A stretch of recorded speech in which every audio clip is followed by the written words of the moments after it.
The vote hit 217 in favor, and I watched every single number climb like a knife, being pushed slowly between my ribs. I stood on the observation deck of Concord Station, with my hands clasped behind my back, and my spine locked straight, because if I moved, if I flinched even once, the 6 alien delegates watching me from across the gallery would see it. They would see a human break, and I was not going to give them that. My name is Darren Velk. I am the Chief Operations Officer of the Human Gate Authority, the organization that designed, built, and maintained every single jump gate in the Milky Way galaxy. 4,112 gates spanning 3 spiral arms, connecting 160 inhabited systems, carrying 90% of all interstellar commerce and military logistics for over 200 years. My people built all of it. Every bolt, every harmonic coil, every subspace anchor. And the galaxy just voted to throw us out. Resolution 4487 scrolled across the holographic ceiling of the Grand Chamber, in 3 languages I could read, and 41 I could not. The text was diplomatic, the meaning was not. Humanity was to vacate all Concord-governed systems within 90 standard days. Our embassies would close. Our trade licenses would be revoked. Our citizens, all 9 billion living outside Sol Sector, were to be relocated. No appeals, no extensions, no exceptions. I pulled up the final tally on my wrist terminal and stared at the numbers. 217 species voted yes, 14 voted no, 11 abstained. The Tasari led the charge, as they always did when something needed to be destroyed quietly and with paperwork. Their speaker, a tall, silver-scaled figure named Voshan Rel, read the resolution aloud to the chamber, in that careful, measured voice that all Tasari politicians practiced in front of mirrors. I recorded every word. I did not know why yet. I just knew I should. My comm unit buzzed 14 times during the reading. I silenced it after the 3rd. I already knew who was calling. Every gate station from the Orion Spur to the Sagittarius Deep would be lighting up right now, human engineers pulling up news feeds and staring at the same numbers I was staring at. 4,000 stations, 18,000 human technicians. They all reported to me, and in 90 days, I was going to have to bring every single one of them home. The chamber emptied slowly after the vote. Delegates filed out through the curved archways, their aides trailing behind with datapads and translation devices. A few of them glanced at me as they passed. The Rithani ambassador, a heavy-set creature with deep amber eyes, paused 3 steps from me and opened his mouth like he wanted to say something. Then he closed it, shook his broad head, and walked away. I watched him go and felt nothing. That was the strange part. I had expected anger, or grief, or the cold burn of betrayal. But standing there in the emptying chamber, with the vote still glowing above me like a scar on the sky, I felt absolutely nothing at all. I left the observation deck 20 minutes after the last delegate departed. The corridors of Concord Station were wide and bright, and built to accommodate species ranging from 0.5 meter to 4 meters tall. I walked through them alone. Human staff had already been quietly pulled from the station 3 days ago, when the preliminary vote count made the outcome obvious. Chancellor Solke had seen this coming, before most of our own diplomats had. That was why she sent me instead of an ambassador. She did not need someone to argue. She needed someone to watch, to record, and to stay calm when the ceiling fell in. I reached my temporary quarters, sealed the door, and opened a secure channel to Earth. The encryption took 11 seconds to handshake across 3 relay stations. Then Chancellor Marin Solka appeared on my screen, and I saw in her face what I had not yet felt in my own chest. She looked tired, not broken. Marin Solke did not break. She was 64 years old and had served as humanity's chancellor for 9 of those years, and before that, she had been the chief architect of the Outer Ring Gate expansion. She understood what the gates meant. She understood what losing them would mean for everyone else. "It passed," I said. "I know." Her voice was level. I watched the feed. 217. 217. She was quiet for a long time. I could see her office behind her. The window looked out over the Atlantic, where the late afternoon sun was painting the water in shades of copper and gold. Earth, home. The one place in the galaxy that no vote could take from us. "Darren," she said finally, Activate quiet exit. I had known she would say it. I had known since the preliminary count broke past 160 that this was where we were headed. But hearing the words out loud still hit me in a way the vote itself had not. Quiet exit was not a protest. It was not a negotiation tactic. It was the thing we had built 15 years ago and prayed we would never have to use. A complete, total, irreversible withdrawal of every piece of human technology from the galactic stage. Understood, I said. Every gate, Daran. Every one. I know. She held my gaze through the screen for a moment longer. Bring our people home first. Every technician, every family, every contractor, people before hardware. Then shut it all down. And the array? I asked. Her expression did not change, but something shifted behind her eyes. The array is phase 2. Get through phase 1 first. Call me when the first gate goes dark. The channel closed. I sat alone in the quiet of my quarters and stared at the blank screen. Then I reached into my personal terminal and opened a file I had not accessed in 3 years. It was buried under 7 layers of encryption, stored on a partition that did not officially exist. The file contained one thing: the master shutdown codes for every jump gate in the Milky Way. 4,112 codes, each one unique, each one irreversible. My grandmother had helped design the original key architecture. She told me once, when I was 12 years old and too young to understand, that every great builder should know how to turn the lights off when they leave the room. I scrolled through the codes slowly, watching them cascade down my screen like a countdown to something I could not yet name. They told us to leave. They did not say we had to leave the lights on. I began making calls at 00600 the next morning. The first was to Nathan Cole, my deputy director stationed at Gate Hub 17 in the Cygnus Reach. Nathan was the kind of man who slept 4 hours a night and considered 6 a luxury. He answered on the second ring. I saw the vote, he said before I could speak. Tell me what you need. Full recall, every human technician in Cygnus, Vela, and the Norma Arm.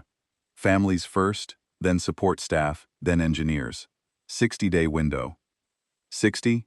The resolution gives us 90. We need the last 30 for the hardware. He was quiet for exactly 2 seconds. You are shutting them down. I am shutting all of them down. Another pause. Good. That was Nathan. No argument, no hand-wringing, no philosophical debate about whether we were doing the right thing. Just good. I made 46 more calls that day. Every single one went the same way. I told them we were leaving. We were taking everything with us, and we had 60 days to get our people clear. Not one person argued. Not one person cried. Not one person asked if there was another way. That is the thing about humans that the Concord never understood. They looked at us and saw a young species, loud and reckless, and dangerously creative. They saw us spread across their galaxy in 2 centuries, building things that their oldest civilizations had tried and failed to build for millennia. They saw our gate network become the backbone of their entire interstellar civilization. And instead of asking how we did it, instead of asking why we kept building when any sane species would have stopped and rested, they got scared. Fear does not negotiate. Fear votes 217 to 14 and calls it democracy. By the end of the first week, the recall was underway. Human families on a dozen worlds were packing their homes, booking passage on commercial liners, and heading for Sol Sector. It was quiet, orderly, almost eerily calm. The news feeds across the Concord barely covered it. They were too busy celebrating. But I was not watching the celebrations. I was watching the maintenance schedules on 4,000 gates that were about to lose the only people who knew how to keep them running. And I was counting down the days until the galaxy learned the difference between owning something and understanding it. The recall moved faster than I expected, and that worried the wrong people. By week 3, over 4,000 human civilians had already transited back to Sol Sector, and the Concord worlds they left behind barely noticed. We were efficient about it. No protests in the streets, no tearful broadcasts, no dramatic last stands at embassy gates. Families packed their things, said polite goodbyes to neighbors who had voted to exile them, and boarded ships heading sunward. It was the quietest mass migration in galactic history, and it was making the Concord nervous. I first noticed the nervousness on day 19, when the Rithani ambassador, the same one who had almost spoken to me at the vote, requested a private meeting through back channels.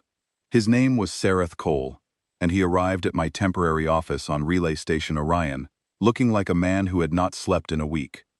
His amber eyes darted around the room before he sat down, as if he expected to find something different about it, something already missing. "Your people are not fighting this," he said. I poured him a glass of water, because the Rithani appreciated small gestures of hospitality. "No. You are not lodging appeals.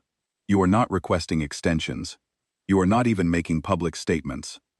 "That is correct." He leaned forward, and I could see the muscles in his thick neck tighten. "Commander Velk, in my 200 years of diplomatic service, I have never seen a species respond to exile with silence. It is not natural." I sipped my own water and met his eyes. "You voted for this, Ambassador. All 217 of you. We are respecting the vote." The Rithani voted no. And I respect that too. But 14 is not a majority. He stared at me for a long moment. Then he stood, straightened his formal sash, and walked to the door. He paused with one hand on the frame. "I have dealt with many species in crisis, Commander. The ones who scream, I understand. The ones who threaten, I can manage. The ones who go quiet." He shook his head slowly. "The quiet ones are the ones who have already decided what comes next." He left. I sat in my empty office and thought about what he said, and I realized he was right. We had already decided. The galaxy just did not know it yet.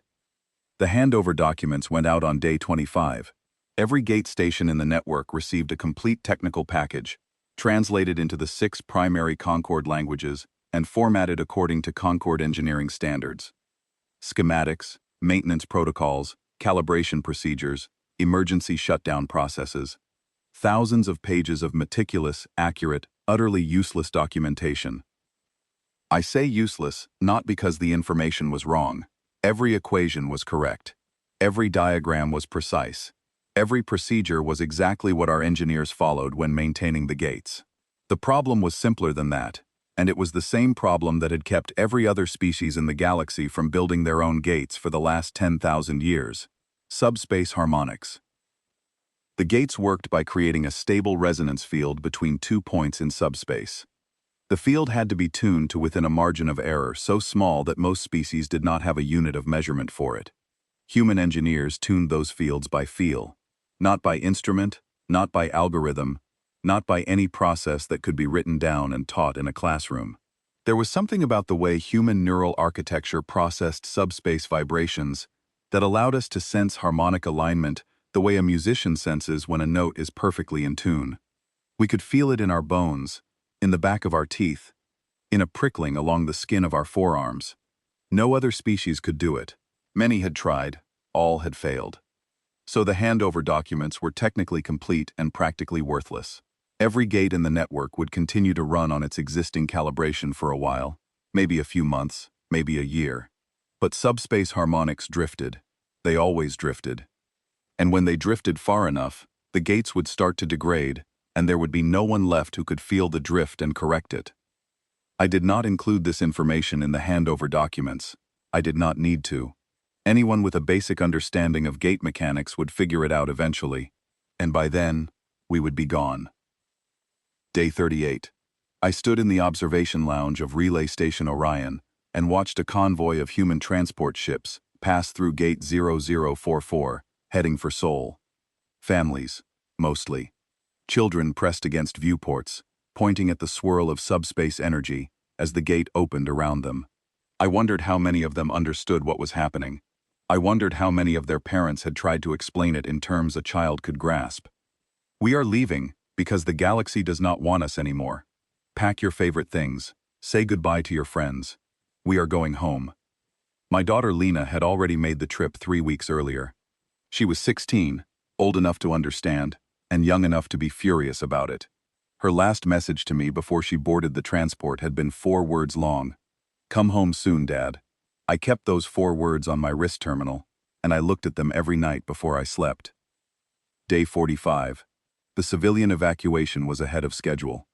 Over 7 billion humans had already returned to Sol sector, and the remaining 2 billion were in transit or preparing to depart. The Concord media had started covering the exodus now, but their tone was strange. Not triumphant, not even satisfied, confused. They had expected us to drag our feet, to negotiate, to beg for more time. Instead, we were leaving faster than the resolution required, and every empty apartment, every closed shop, every abandoned research lab we left behind was a small, quiet statement that no diplomat could have made with words. On the Concord's internal channels, which we still monitored because no one had thought to revoke our communication access, the chatter was shifting. Military analysts from half a dozen species were filing reports about the Gate network, asking questions that should have been asked before the vote. What happens when the human technicians leave? Who maintains the calibration cycles? What is the failure rate for an unmaintained gate? The answers to those questions were not in the handover documents, and the analysts were starting to realize it. I received a formal inquiry from the Concord Science Directorate on day 48, requesting that humanity provide extended technical consultation services during a transition period of unspecified length. I forwarded the request to Chancellor Solke. She sent back a one-word reply. No. Day 55. I visited Gate 0001. It hung in the darkness between Sol and Proxima Centauri, a ring of silver and carbon composite 60 kilometers in diameter, spinning slowly against the backdrop of 10 billion stars. The original. The one my grandmother Ruth Velk helped build when she was 29 years old, and humanity had just figured out that the strange vibrations they felt near certain points in space were not radiation, not gravity, not any known force, but the harmonic signature of subspace itself.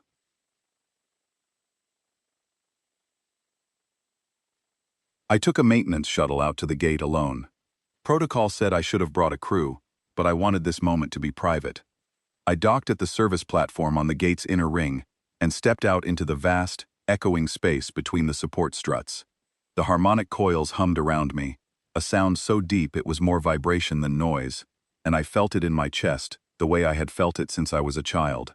My grandmother used to say that the gates sang, and if you listened carefully, you could hear them calling to each other across the light years. I pressed my hand against the hull plating. It was cold, but underneath the cold, I could feel the pulse of the resonance field, steady and strong after 2 centuries of continuous operation. This gate had carried the first human ships to Proxima. It had opened the galaxy for us, and in a few weeks, I was going to shut it down. I stood there for a long time, my hand on the metal, listening to the hum.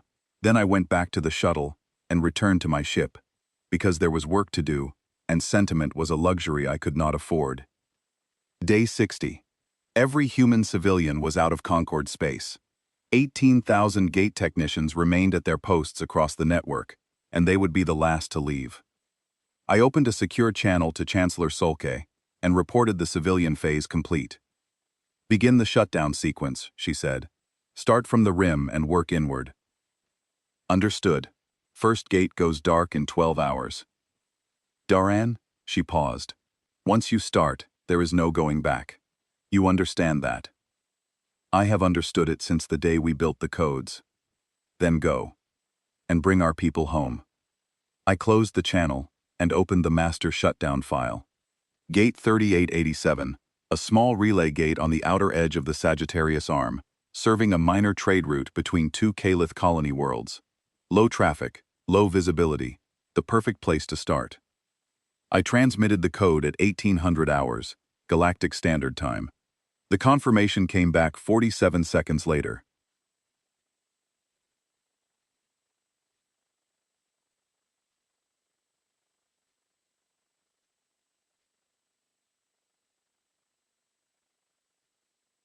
Gate 3887 was dark.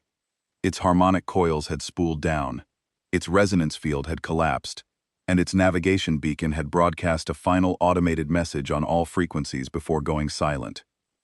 This gate has been decommissioned by the Human Gate Authority, per Concord Resolution 4487. Humanity thanks you for 200 years of partnership. Safe travels. Then nothing. A Calith freighter convoy scheduled to transit through Gate 3887 dropped out of its approach vector, and began broadcasting confused hails to a gate that was no longer listening. Within an hour, the convoy rerouted to an alternate gate 60 light-years away, adding 9 days to their journey. One gate down. 4,111 to go. I sat in my command chair aboard the HGA vessel Meridian and watched the network map on my main display. One blue dot, far out on the galactic rim, had turned black. It was small, almost invisible against the vast web of blue lights that still covered the galaxy. But I could see it, and I knew that tomorrow there would be more. The Meridian was a deep space operations vessel, built for long-duration missions in remote sectors.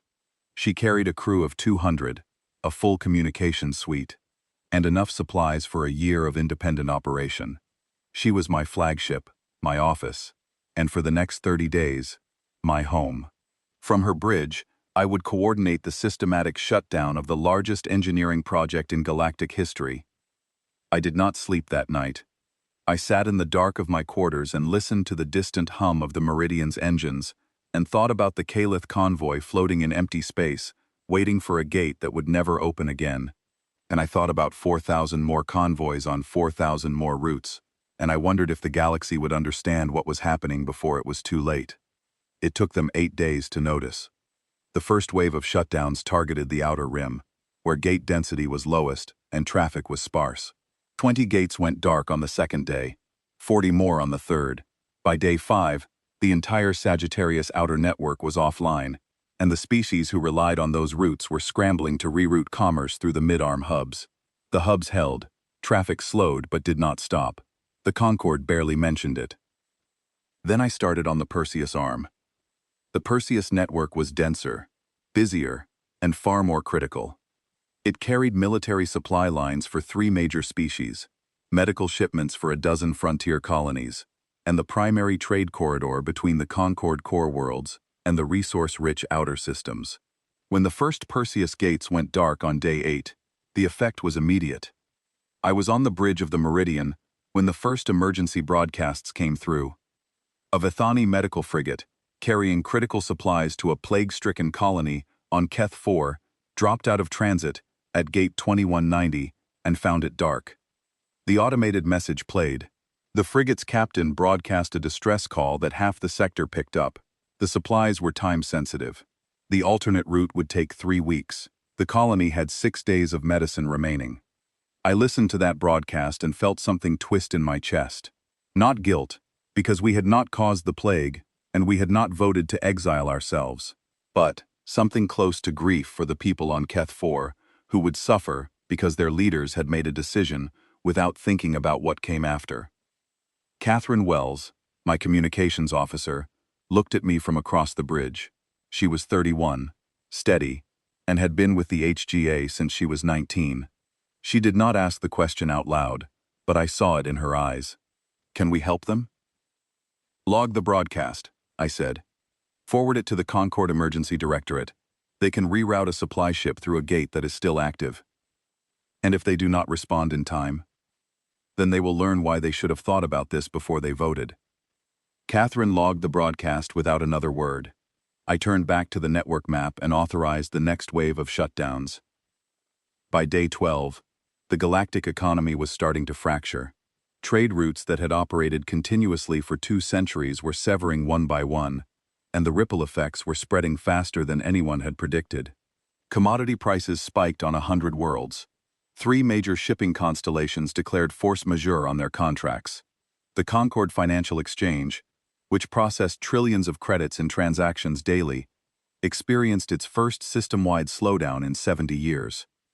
The news feeds finally started paying attention. Analysts and commentators who had cheered Resolution 4487 4 weeks earlier were now standing in front of holographic network maps, pointing at the growing clusters of dark dots and using words like unprecedented and destabilizing. None of them used the word mistake. Not yet. On day 14, the Tassari military made its move. A battle group of 9 warships, led by a heavy cruiser called the Tassari word for righteous certainty, jumped to Gate 0912, a major hub gate in the Orion Spur that served as a crossroads for over 300 trade routes. My engineering crew at Gate 09112 consisted of 12 humans, 12 engineers with toolkits and maintenance drones, and not a single weapon among them. I was patched into the confrontation in real time.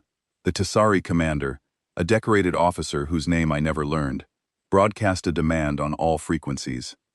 The human crew was to halt the scheduled shutdown of Gate 0912 immediately and surrender the gate's operating systems to Tasari military control.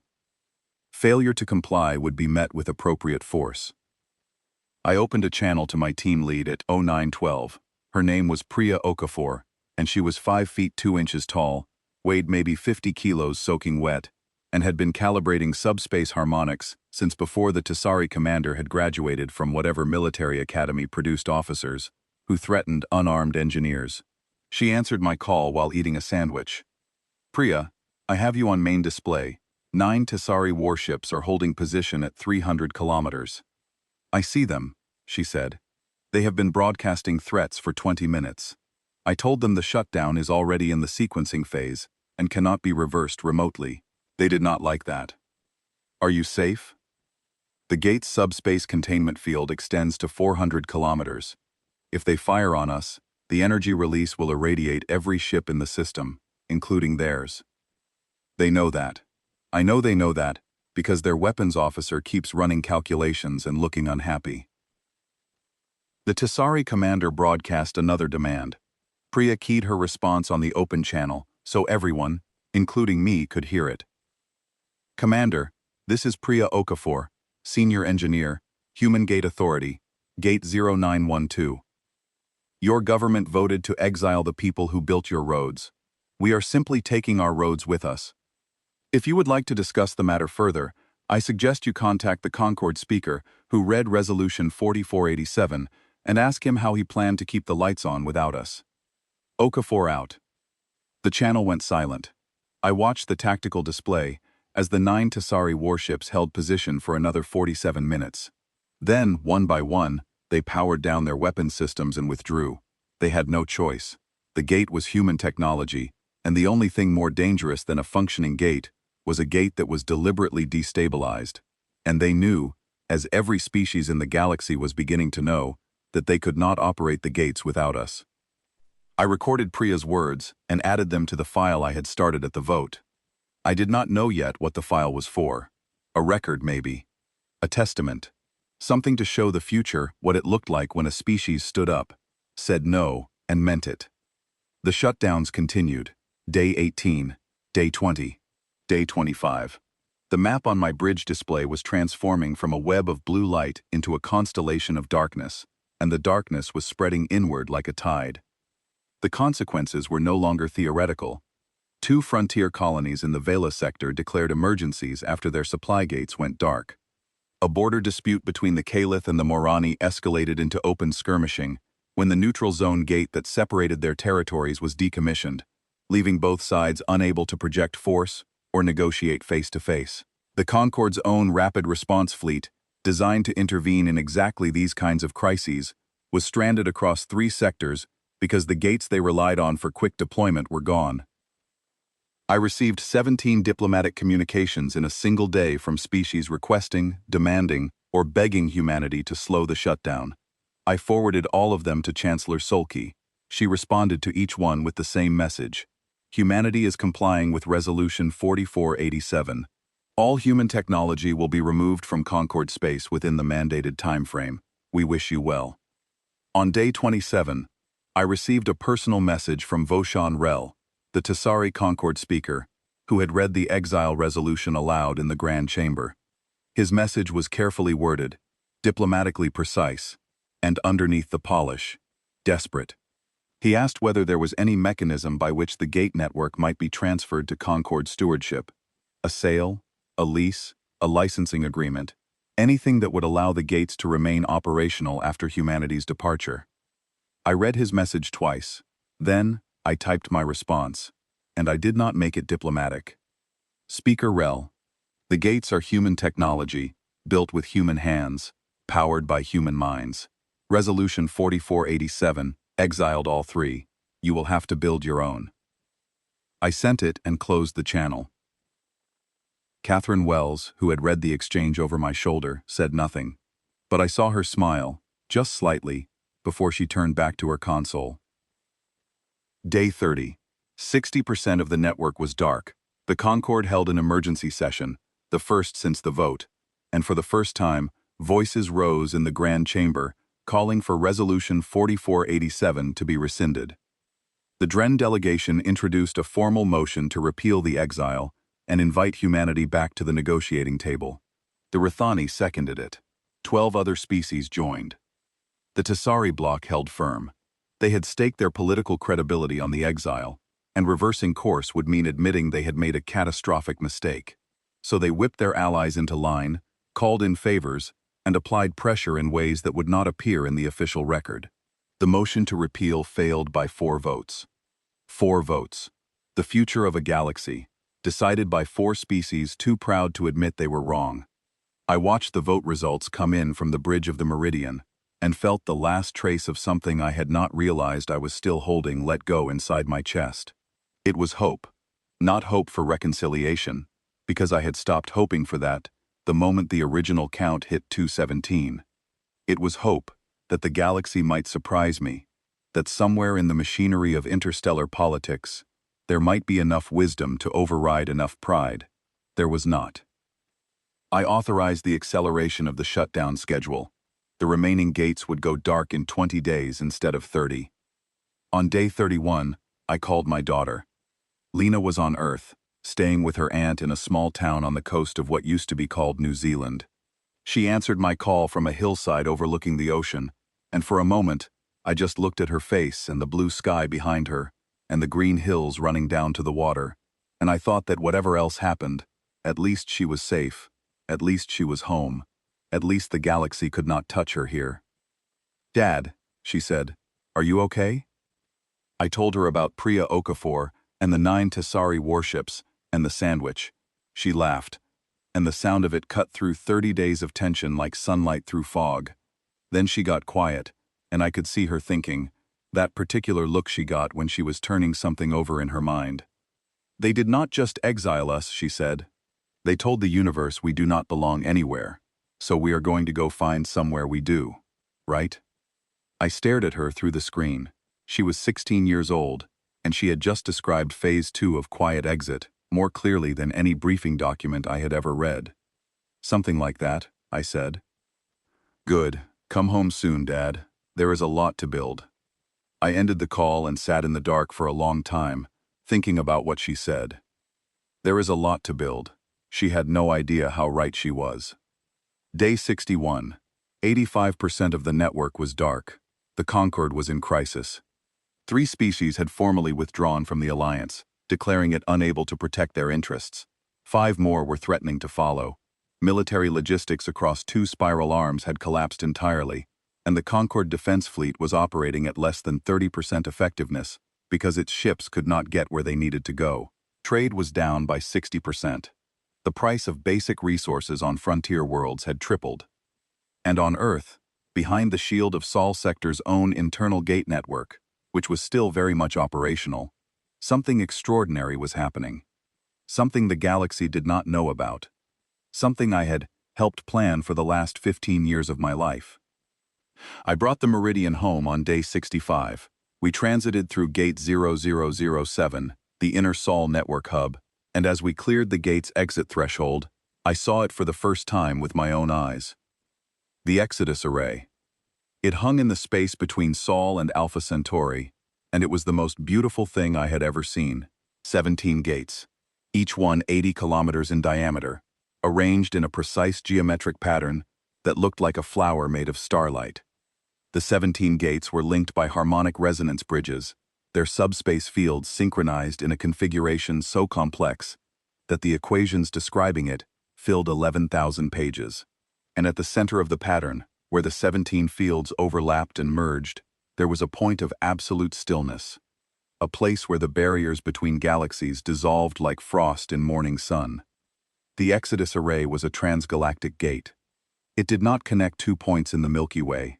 It connected the Milky Way to Andromeda. We had cracked the theory 18 years ago. A team of 7 physicists at the Sol Deep Research Station had figured out that if you linked enough gates in the right configuration, Their combined harmonic fields could punch through the intergalactic void, creating a stable corridor between galaxies.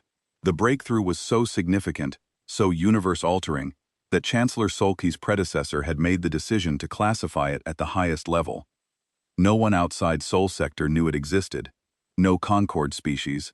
No alien intelligence service. No one. It was our emergency exit, our break glass option, and now the glass was broken. I docked the Meridian at the array's command platform and stepped into the operations center. It was enormous, staffed by over 300 engineers and technicians, all of them working with the quiet intensity of people who understood that they were building a door to the future. Simon Gray, the array's chief architect, met me at the entrance. He was a tall, thin man with prematurely gray hair and the calmest eyes I had ever seen on a human being. "She is ready," he said, gesturing at the vast display that showed the array's status in real time. All 17 gates were green. Harmonic synchronization was at 99.7%. The corridor to Andromeda was mapped, stable, and waiting. "How long to full activation?" I asked. 26 hours from the moment you give the word." I looked at the display, at the 17 green lights arranged like a constellation that no astronomer had ever catalogued, and I felt something I had not felt in weeks. Not hope, exactly. Something bigger than hope, certainty. "We wait for day 90, I said. "We finish what we started first." The last 3 weeks were the hardest, not because of the technical work, which was straightforward, but because of what I had to watch as the final gates went dark. The Concorde was eating itself. Without the gate network, the political alliances that had held the galaxy together for centuries were dissolving. Species that had been allies for generations were now separated by weeks of conventional travel, and the distance was breeding suspicion, isolation, and fear. 2 shooting wars had erupted on the frontier. A third was brewing in the core. The Concorde's peacekeeping forces were scattered and immobile, their rapid deployment capability gone the moment the last hub gate in their sector went dark. I monitored the Concorde's internal communications through the passive relay network we had left behind. Not to gloat, not to savor their suffering. I monitored them because it was my job to understand the consequences of what we were doing, and because someone needed to record what happened when a civilization that had built nothing tried to survive without the people who had built everything.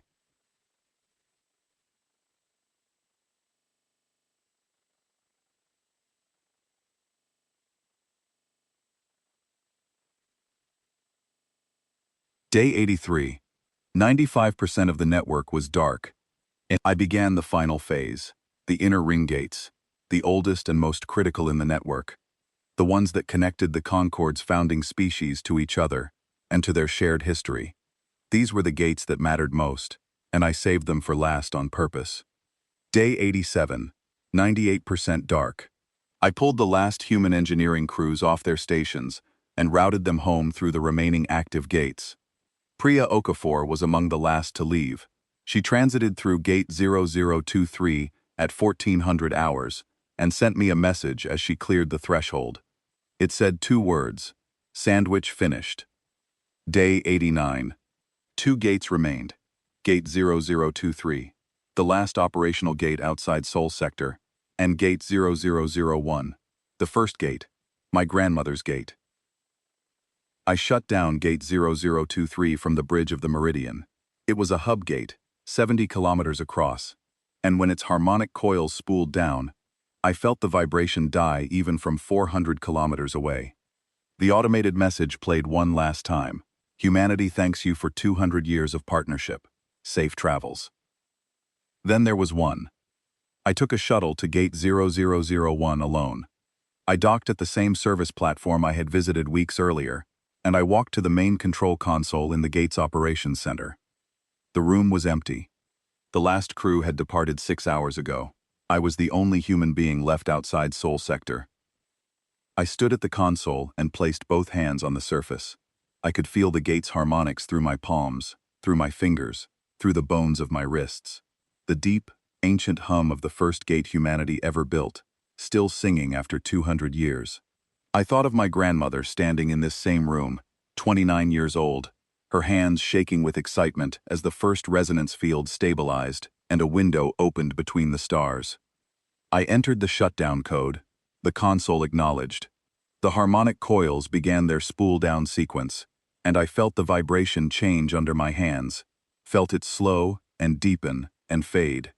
The hum dropped below the range of human hearing, and then it dropped below the range of human feeling, and then it was gone. Gate 0001 was dark. I stood there in the silence with my hands still on the console and my eyes closed. "Goodbye, Grandma," I said. Then I walked to my shuttle, undocked, and flew home. Day 90. I stood on the bridge of the Meridian, anchored at the heart of the Exodus array, and watched the human fleet assemble. 12,000 ships, ranging from massive colony transports to small family cruisers, carrying every human being who had chosen to make the crossing. 9.8 billion people. The entire population of Sol Sector, minus a handful of volunteers who had chosen to stay behind as caretakers of Earth. The fleet stretched across 300,000 kilometers of space, and from the Meridian's observation deck, it looked like a river of light flowing toward the array. Every ship carried supplies, equipment, genetic libraries, seed vaults, cultural archives, the complete history and heritage of humanity, packed and cataloged and ready to be transplanted to new soil under new stars. A Dren diplomatic vessel appeared at the edge of Sol Sector at 0900. It was small, unarmed, and broadcasting a Concord peace signal. I authorized it to approach and met the ambassador in the Meridian's reception bay. His name was Torath Ven, and he was one of the 14 who had voted no. He looked at the fleet through the bay's viewport, and I watched the color drain from his face.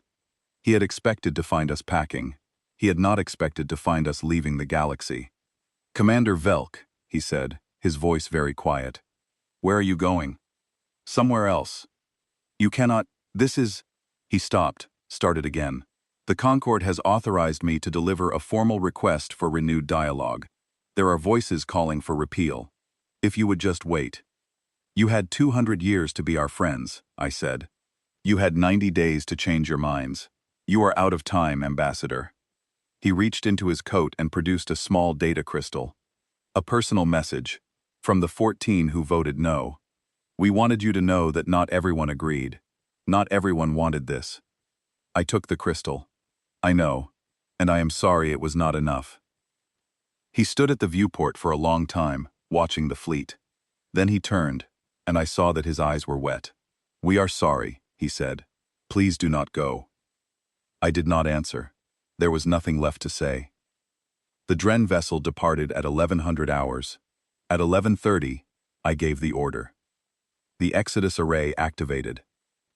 The 17 gates began their synchronized ignition sequence, their harmonic fields rising in pitch and intensity until the air itself seemed to vibrate with the sound.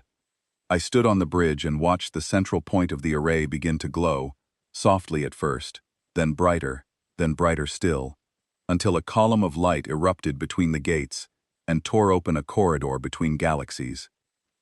The corridor was 200 kilometers wide and 2 million light-years long, a tunnel of folded space that connected the Milky Way to a region of Andromeda that our probes had been surveying for over a decade. Habitable worlds, stable stars, room to grow, room to build. The first ships entered the corridor at 1200 hours. Colony transports, each one carrying 50,000 people, their engines burning bright as they crossed the threshold into the light. I watched them go, one after another, an endless procession of humanity, reaching for a new galaxy with both hands. The Meridian was among the last ships to transit. I stood on the bridge as we approached the array, and I looked back through the rear viewport at Sol, at the small yellow star that had been our home for 300,000 years. I did not feel sorrow. I did not feel regret. I felt the calm, steady certainty of a man who knows exactly where he is going and exactly why. We entered the corridor at 1537. The light surrounded us, and for a moment, everything was silent. Then the Meridian's engines engaged, and we were moving, flying between galaxies at a speed that had no name, and behind us, one by one, the last ships of the human fleet followed us into the light. When the last ship cleared the threshold, Simon Gray activated the array's final protocol. The 17 gates began their shutdown sequence, and the corridor between galaxies narrowed, dimmed, and finally collapsed into darkness. The Exodus array went dark, not destroyed, just closed, a door locked from the other side. I recorded the timestamp, 1549, Galactic Standard Time, Day 90 of Resolution 4487. Humanity had left the Milky Way.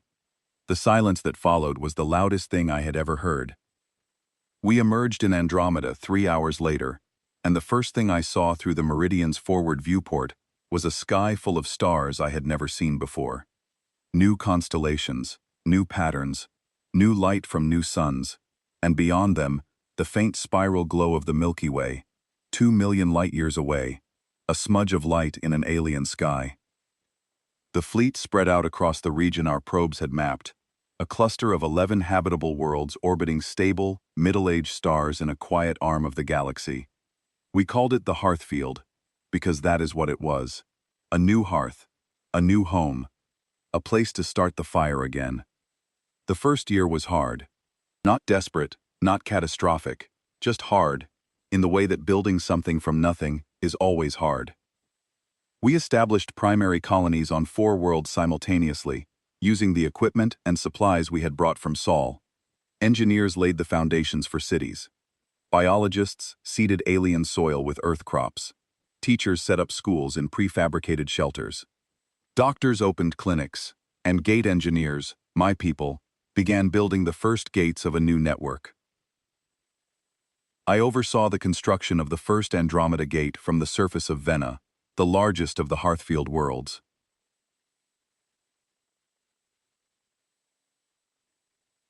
Vena had lavender skies and twin moons and a gentle gravity that made everything feel slightly dreamlike. The gate was small by Milky Way standards, just 30 kilometers in diameter, but it was ours, built with our hands, calibrated by our minds, powered by the same subspace harmonics that had opened the galaxy for us 2 centuries ago.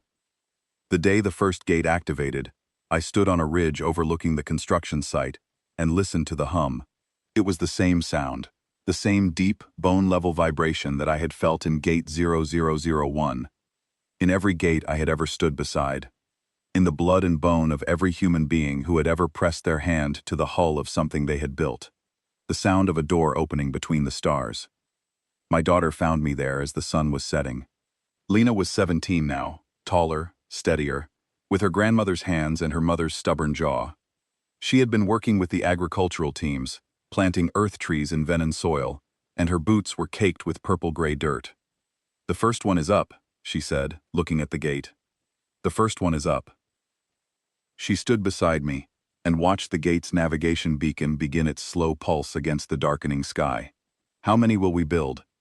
"As many as we need." She smiled. "So, a lot. So a lot."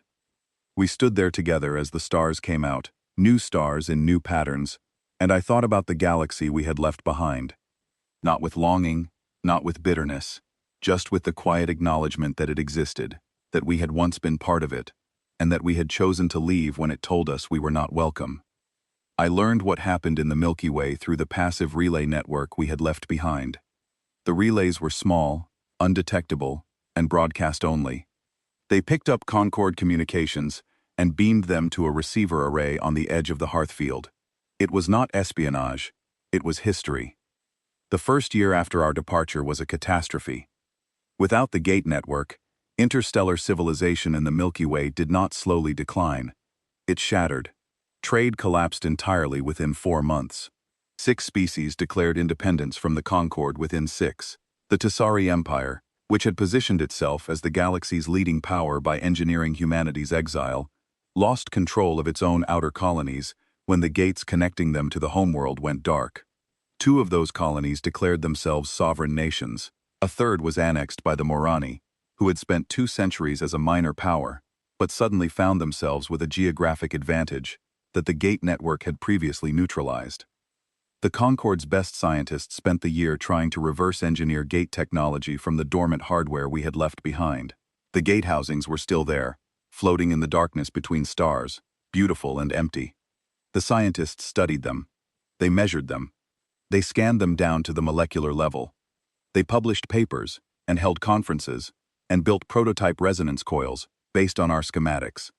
They made zero progress.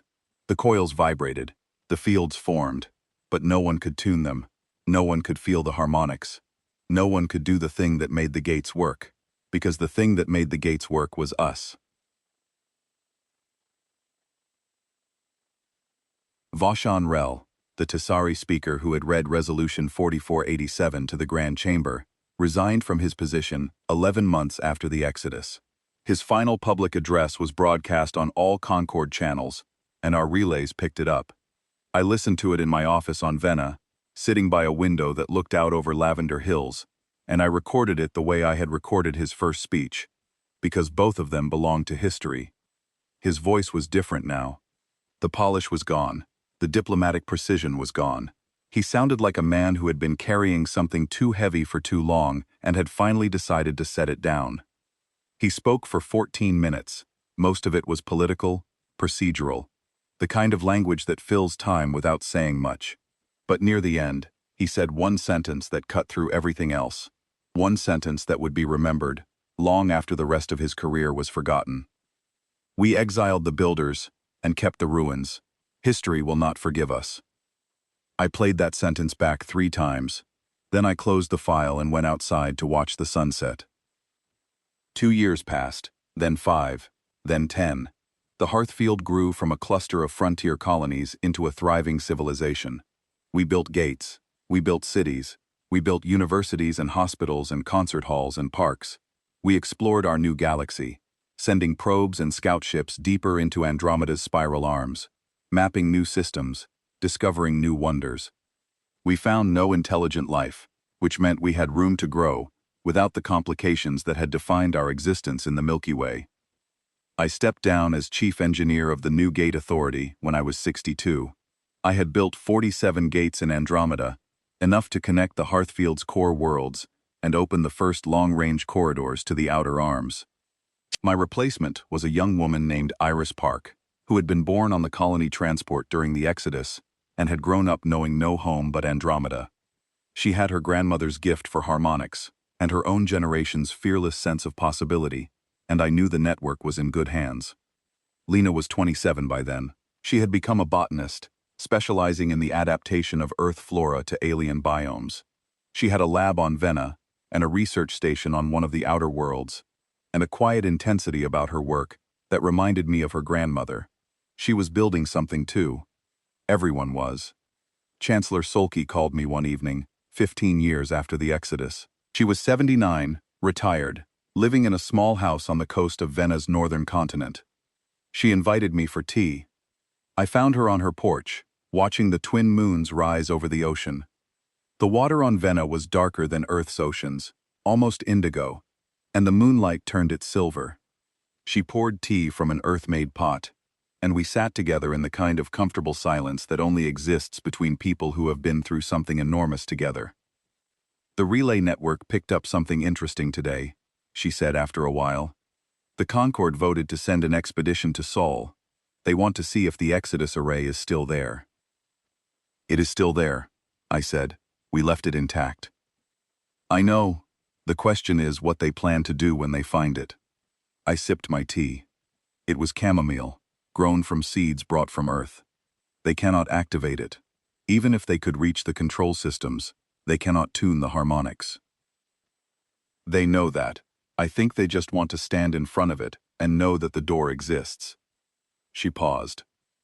"Daron, do you ever think about opening it again?"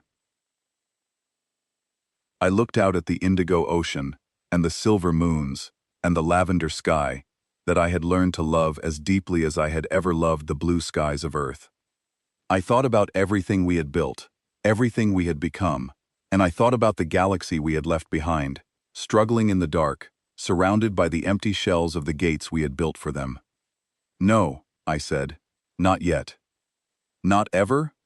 I considered the question carefully. I told the Dren ambassador, on the day we left, that they were out of time. But time is a strange thing, Marin. It has a way of making the impossible feel inevitable. Maybe one day, 100 years from now or 1,000, Someone on the other side of that door will figure out how to knock. And maybe, by then, we will have decided what we want to say when we answer." She smiled. "That is very diplomatic for an engineer." I learned from the best. We finished our tea in silence. The moons climbed higher, the ocean turned from silver to pearl, and somewhere out in the darkness beyond the hearthfield, beyond the new gates and the new worlds and the new sky, the faint spiral glow of the Milky Way hung on the horizon like a memory that was not quite ready to fade. I went home that night and sat at my desk and opened my personal log. I had been keeping it since the day of the vote, recording everything, every decision, every conversation, every moment that mattered. It was not a diary. It was a record of what happened when a species was told it did not belong. And instead of begging, instead of fighting, instead of accepting the verdict of 217 frightened civilizations, it simply stood up, packed its bags, and went somewhere better. I typed the last entry slowly, choosing each word with the care of an engineer placing the final bolt in a structure that needed to stand for centuries. They exiled us because they feared what we could build. They were right to be afraid. Not because we were dangerous, but because we were the only ones building anything at all. We closed the gates. We left the galaxy behind. And out here, in the space between everything we were and everything we will become, we are already building again. That is the thing about humans. You can exile us from your stars, but you will never exile us from the future. I saved the file. I closed the terminal. And I went outside to look at the new constellations, because tomorrow there were gates to build, and the stars were waiting.